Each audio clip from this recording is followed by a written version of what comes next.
नमस्कार शेतकरी मित्रांनो, आज दिनांक 11/1/2026 रोजी मी आपल्याला खोडवा खत नियोजनविषयी माहिती देणार आहेत.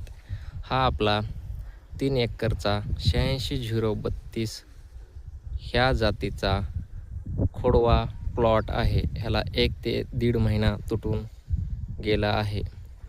थंडीमुळे काही प्रमाणामध्ये खोडव्याचे फुटवा कमी प्रमाणात निघत आहे व आपण आंतरपीक म्हणून ऊसामध्ये 2 काकऱ्या राजम्याच्या केल्या आहेत.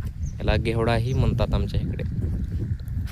ह्या अशा गेल्या वर्षी आपण लागणच्या 86-032 मध्ये राजम्याचे 21 क्विंटल 3 एकरमध्ये उत्पादन घेतले होते. ह्या वर्षी राजमा पेराय 1 ते 1.5 महिना उशीर झाला आहे, त्यामुळे उत्पादनही कमी येईल. पण आपण आज खोडवा खत व्यवस्थापनमध्ये आज आपण ऊसाला पहिला डोस घेत आहात.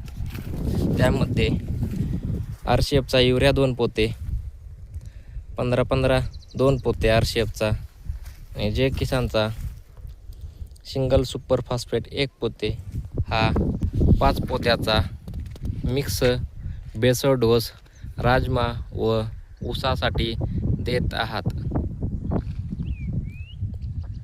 हा आपला 3 एकरचा प्लॉट आहे. याला आज पहिला बेसळ डोसच म्हणा येईल.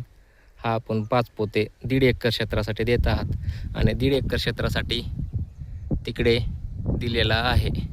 पाणी चालू आहे. हा आपला कारले प्लॉट आता एक 10 ते 15 दिवसाचाच राहिलेला आहे. त्यानंतर काढून टाकला जाईल.